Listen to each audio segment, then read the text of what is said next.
الحمدللہ وکفا وسلام علی عبادہ الذین اصطفیٰ اما بعد۔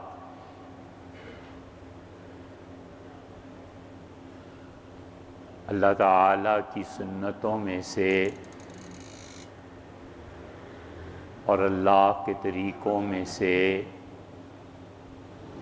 اور اللہ تعالیٰ کے راستوں میں سے اس کا ایک طریقہ اور سنت یہ ہے کہ وہ ہر دور میں قوموں کے لیے ہادی اور راہبر پیدا کرتا ہے۔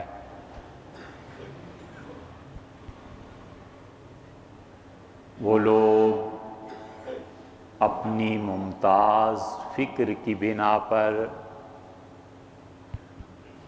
اور اپنی ذہنی استعداد اور سطح کے مطابق لوگوں کی رہنمائی کرتے ہیں۔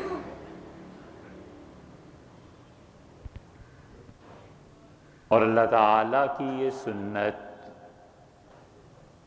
اس کائنات میں کبھی بھی معطل نہیں ہوئی۔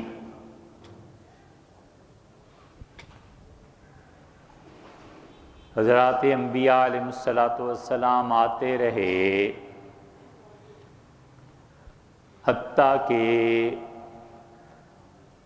ان میں سے کسی ایک شخص نے بھی یہ نہیں کہا کہ میں اللہ کی طرف سے آنے والا آخری پیغمبر یا رسول ہوں۔ یہ منصب صرف حضرت رسالت پناہ صلی اللہ علیہ وسلم کا تھا، اور انہوں نے فرمایا کہ میں اللہ کا آخری رسول ہوں اور میرے بعد کوئی چیز اللہ تک پہنچانے والی نہیں ہے، کوئی راستہ کھلا ہوا نہیں ہے۔ جو بھی گزرے گا ہمارے اس کوچے سے اور ہمارے اس طریقے سے گزر کر اللہ تک پہنچے گا۔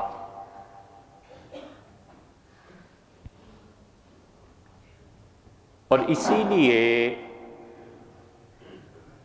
اللہ تعالیٰ نے اس چیز کو مزید بڑھا دیا، اور ایک ایک صدی میں کئی مفکرین پیدا ہوئے، اور اتنی کثیر تعداد میں کہ عالم اسلام کا ایک ایک شہر دسیوں آدمیوں سے معمور تھا، اور مغلوں کے عین زوال کے وقت میں جب بادشاہ روہیلا کے مقابلے میں ڈٹ گیا اور وہ جانتا تھا کہ اب کوئی صورت کارگر نہیں رہی اور قلعہ نہیں کھلے گا، تو اس نے بادشاہ کے اور اپنے درمیان قرآن رکھا، اور اس نے کہا بالکل امن اور سلامتی سے تم اور تمہارے سارے لوگ رہیں گے، ہمیں قلعے میں داخل ہونے دو۔ بادشاہ قرآن دے کے تھرا گیا، اور اس نے کہا اے پروردگار، تیرے کلام کی تعظیم کے لیے میں یہ چیز کھولتا ہوں، اور قلعہ کھلا، اور اس نے وہ کچھ کیا جو ظالم اور سفاک حکمران کرتے ہیں۔ اور بادشاہ جب اس کی آنکھیں نکالی گئیں تو بار بار کہتا تھا کہ میرے اور تمہارے درمیان اللہ کی کتاب۔ پھر اس کا جو حشر ہوا وہ بھی دنیا نے دیکھا۔ اس عین زوال کے وقت میں بھی دلی میں 22 خانقاہیں موجود تھیں، اور خلق خدا کی رہنمائی کے لیے اللہ نے ہر دور میں افراد کو بھیجا، تاکہ قیامت کے دن وہ اپنی مخلوق پر یہ حجت اور دلیل قائم کرے کہ اتنے بڑے بڑے رہنما میں نے بھیجے اور تم میں خود ان سے فائدہ اٹھانے کے لیے جو صلاحیتیں درکار تھیں تم نے اپنے اختیار سے ان صلاحیتوں کو برباد کر لیا۔ امام غزالی رحمۃ اللہ علیہ، اور غزالی اتنے بڑے آدمی تھے کہ ان کے بعد جتنے بھی لوگ آئے ہیں فلسفے میں، تصوف میں، خدا کے ساتھ تعلق میں، وہ سارے ایسے ہوئے کہ وہ اس کوچے سے گزرے ہیں اور انہوں نے امام غزالی رحمۃ اللہ علیہ کی تعلیمات سے فائدہ اٹھایا ہے، اور غزالی کے فلسفے کے آخری شارح اور جن کے بعد اب تک اس درجے کا کوئی آدمی پیدا نہیں ہوا اور جس نے ان کو پڑھا، سمجھا اور شاعری کے ذریعے عوام تک پہنچانے کی کوشش کی اور خواص کو جھنجھوڑا، وہ شخص کل انتقال کر گیا۔ 9 نومبر 1938 میں علامہ اقبال کا انتقال۔ اس کے بعد آج تک کوئی ایک آدمی اس خطے نے ایسا پیدا نہیں کیا جو اس درجے کا فلسفہ اور اس درجے کی دین کی حکمت اور اس درجے کا شارح بن سکتا۔ ویسا آدمی تو کہاں پیدا ہوتا؟ کبھی بیٹھیں تو ہم آپ سے عرض کریں کہ علامہ اقبال کی زندگی سے لے کر ان کے بعد تک کئی کتابیں لکھی گئیں کہ اقبال نے اس چیز کو وہاں سے چوری کیا، اقبال ایسا بڑا چور تھا، علامہ کا فلسفہ یہ نہیں تھا، اور علامہ میں عقل نہیں تھی، اور علامہ جو تھے وہ شرابی تھے اور ایسے تھے اور ایسے تھے۔ پوری الماری بھر جائے ان کے ناقدین پہ، لیکن اللہ کو یہی منظور تھا کہ اس شخص کا نام زندہ رہے اور ان کے ناقدین اور گالیاں دینے والے جہنم کو بھرتے رہیں۔ وَلَقَدْ زَرَعْنَا لَكَثِيرًا مِّنَ النَّاسِ، اور ہم نے بہت سے لوگوں کو دنیا میں اسی لیے بھیجا ہے، اور جنوں کو اور انسانوں کو، تاکہ ہمارا جہنم بھرے۔ اس لیے آدمی اپنے کرتوتوں کو کبھی سوچے کہ کہیں میں ان میں تو نہیں ہوں کہ جن سے قیامت میں یہ کام لیا جائے گا کہ جہنم میں کمی ہوگی۔ تو علامہ اب تک ان کے ناقدین ان پہ کفر کے فتوے دینے والے چلے آتے۔ وہ اتنی بڑی ہستی تھی کہ وہ دنیا کے اس اصول پر قائم تھے، اس کائنات میں جتنے یہ بڑے لوگ ہیں، جتنے یہ فیاض ہوتے ہیں، جس شخص کی طبیعت میں سخاوت ہوتی ہے اس شخص کی طبیعت میں استغنا بھی ہوتا ہے، بے نیازی بھی ہوتی ہے۔ علم پھیلاتا ہے، دولت لٹاتا ہے، اور اپنے اور پرائے کی تمیز کیے بغیر بہتر سے بہتر فلسفہ اور گفتگو لوگوں کے سامنے رکھتا ہے، اور بے نیازی بھی ہوتی ہے کہ کوئی تعریف کر لے گا تو کیا کر دیا، اور مذمت کر لی تو کیا نقصان ہوا، مجھے اپنا کام کرنا ہے۔ جس درجے کی فیاضی اسی درجے کا مخلوق سے استغنا، اور اسی درجے کی بندگی اللہ کے سامنے جھکنا۔ اس لیے جن لوگوں کو اللہ نے اس چیز سے نوازا، اور علامہ اقبال کو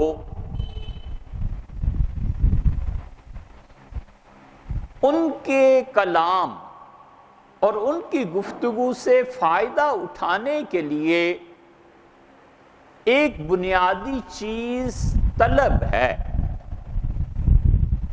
اور یہ لوگ امام غزالی، خود علامہ سبکی، ابن تیمیہ، رازی، غالب، میر تقی میر، یہ سب لوگ دریا اور سمندر تھے۔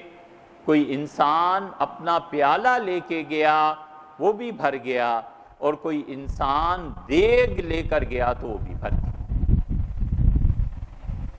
لیکن مسئلہ یہ ہے کہ پیالہ خود سے بنانا پڑتا ہے۔ اگر کوئی آدمی یہ کہے کہ پیالہ بھی آپ ہی دے دیجئے تو وہ بے نیازی اس کی کس دن کام آئے گی؟ وہ کہتا ہے کہ منظر خوبصورت ہے، لیکن خوبصورتی اور حسن کے لیے یہ ضروری نہیں ہے کہ میں تمہاری آنکھیں بھی کھولوں۔ آنکھیں تمہاری ہونی چاہیے مجھے دیکھنے کے لیے، نہیں دیکھ سکتے اور اندھے ہو تو میرا اب اس میں کیا قصور؟ اس لیے وہ طلب جو ہوتی ہے، اس طلب کو پیدا کرنا یہ خود انسانوں کا اپنا کام ہے۔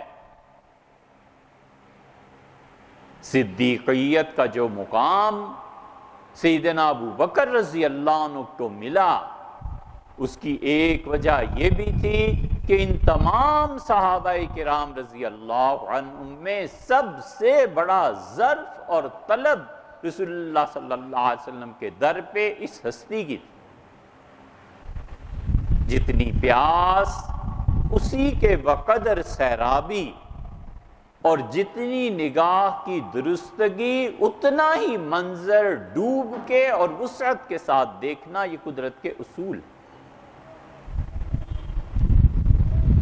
جب دو آدمی فاصلے پہ اتفاق کر لیں تو اس کا مطلب یہ ہے کہ یہ نظر کے دھندلانے پر اتفاق کر رہے ہیں۔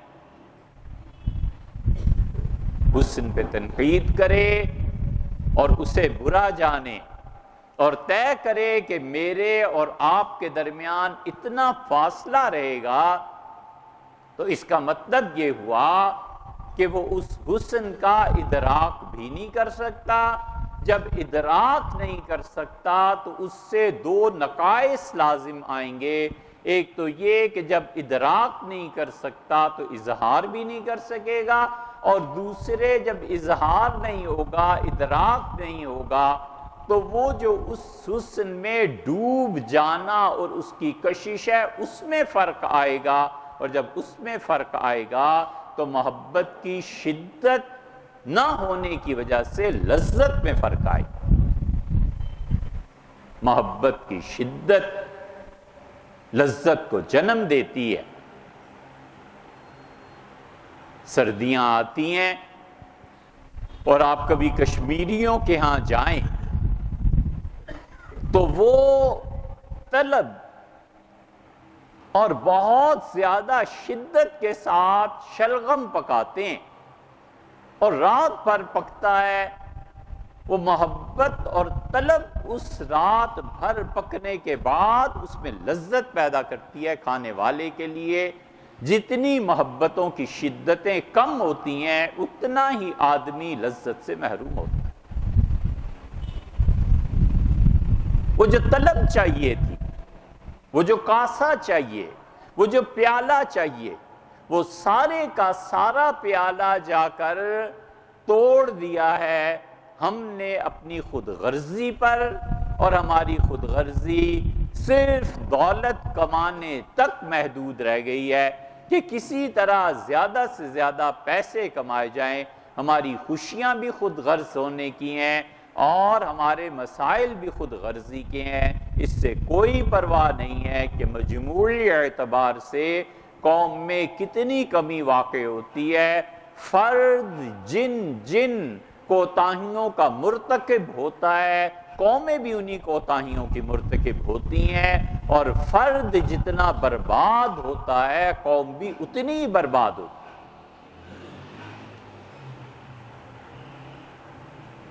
علامہ اقبال جیسے مفکر اور قوموں کی رہنمائی کرنے والے وہ عظمت کے اس درجے پر فائز ہوتے ہیں کہ وہ قدم قدم چلایا نہیں کرتے.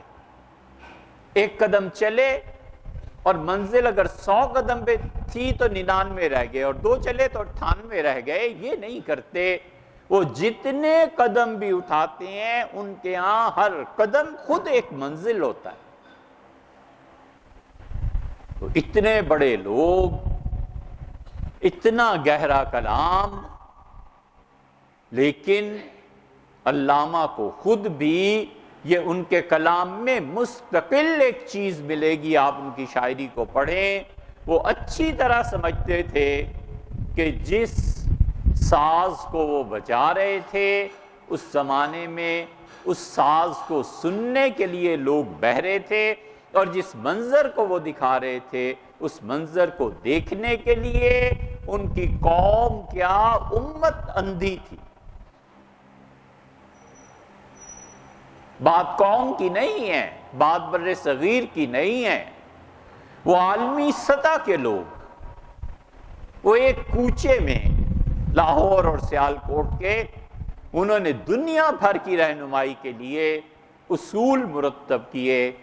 انہوں نے کہا کہ جس دن دنیا کی اقوام میں جتنے مسائل ہیں ان کو حل کرنے کا مرکز، ان دنوں جنیوا میں بڑی کانفرنسز ہوتی تھی، لندن کی گول میز کانفرنسز ہوتی تھی، لندن کی پہلی گول میز کانفرنس، لندن کی دوسری گول میز کانفرنس، محمد علی جوہر جا رہے ہیں، گاندھی جا رہے ہیں، محسن سلیمان ندوی رحمۃ اللہ علیہ جا رہے ہیں، شوکت علی جا رہے ہیں. محمد علی جوہر جا کر کہہ رہے ہیں کہ مجھے یا ہندوستان کی آزادی دیں اور یا پھر مجھے قبر کی جگہ دیں، میں اس کے بغیر نہیں ٹلوں گا. اور یہ آخری تقریر اور جملہ کہہ کے وہ بیٹھے، رات کو دل کا دورہ پڑا اور اگلے دن اس کو موت آ گئی. اس نے کہا تھا کہ یا میں مر جاؤں یا پھر ہندوستان کی آزادی. مومن بندے نے جو جملہ کہا اللہ نے اسے پورا کر. لندن سے محمد علی جوہر کی میت بیت المقدس لائی گئی اور بیت المقدس میں انہیں دفن کیا گیا. مفتی صاحب جو اس وقت کے تھے انہوں نے جنازہ پڑھایا اور ان کے جنازے کو کندھا دینے کے لیے امت کی بہترین ہستیاں وہاں جمع تھیں. کوئی نہیں جانتا تھا کہ جوہر اتنی جلدی چھوڑ جائیں گے، لیکن اس بندے نے جو کہا تھا مومن تھا. اللہ نے سچ کر دکھایا. آزادی نہیں ملی، جان تو دے سکا، کچھ تو کیا.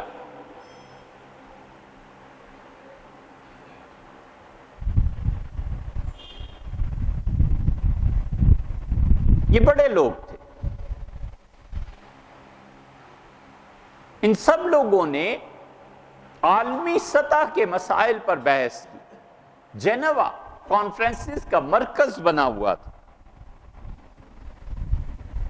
اور لندن دنیا بھر کا رجوع تھا.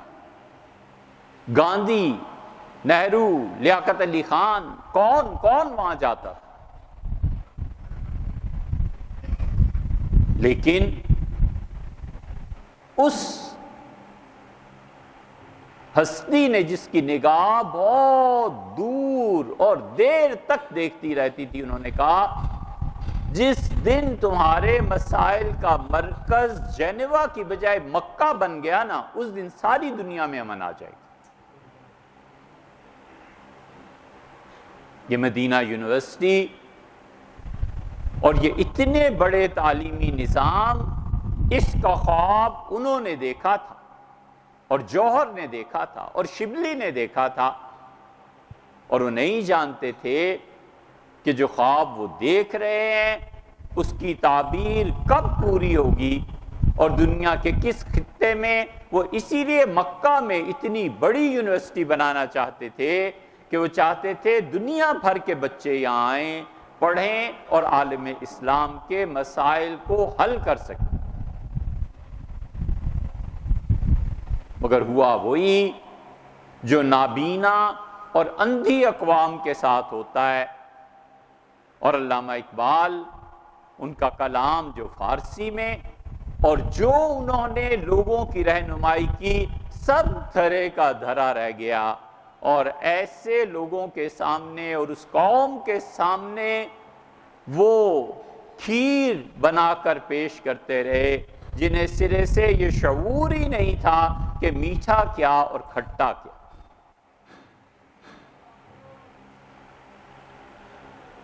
سودا کمار عشق میں مجنوں سے کوہ کن، یہ تھے جوہر۔ سودا کمار عشق میں مجنوں سے کوہ کن، بازی اگرچہ پا نہ سکا سر تو کھو سکا۔ سودا کمار عشق میں مجنوں سے کوہ کن، بازی اگرچہ پا نہ سکا سر تو کھو سکا۔ کس منہ سے اپنے آپ کو کہتا ہے عشق باز، تجھ سے تو اے روح سیاہ یہ بھی نہ ہو سکا۔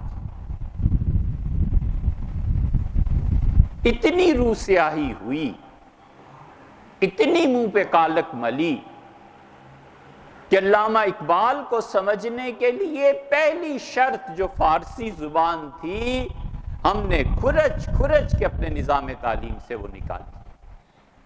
پہلے پھر کوئی چھٹی سے 10ویں تک 8ویں تک فارسی عربی کا آپشن تھا، ہم نے اس فارسی کو قریدا، اور اقبال تسبیح پڑھنے والے اور رٹ لگانے والے 4 لفظ نہ خود پڑھا نہ اپنے اولادوں کو پڑھایا۔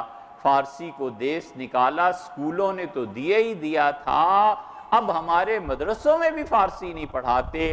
ایک لے دے کے تبلیغ والوں کا نصاب ان کے مدارس میں رہ گیا جہاں فارسی پڑھائی جاتی ہے، وگرنہ فارسی تو بالکل ختم ہو گئی۔ علامہ کو سمجھنے کے لیے اور اپنی اولادوں کی تعلیم اور تربیت کے لیے اور اپنے بچوں کو زندگی کے حقائق سے روشناس کرانے کے لیے فارسی کا پڑھنا اتنا ہی ضروری ہے جتنا آپ کے لیے کھانا ضروری ہے اور پینا ضروری ہے۔ غالب اور اقبال جو اردو میں نظر آتے ہیں نا، فارسی میں ان کا قد 100 گنا بڑھا ہے۔ یہ نہیں ہو سکتا کہ کوئی آدمی دنیا میں مسلمانوں کے مسائل کو حل کرنا چاہے اور وہ علامہ جیسی ہستی سے بے نیاز ہو جائے۔ بالکل اسی طرح جس طرح اقبال پوری عظمت کے باوجود غزالی کے فلسفے سے بے نیاز نہیں ہو سکے، اور انہوں نے کہا کہ رہ گئی آذاں روح بلالی نہ رہی، فلسفہ رہ گیا تلقین غزالی نہ رہی۔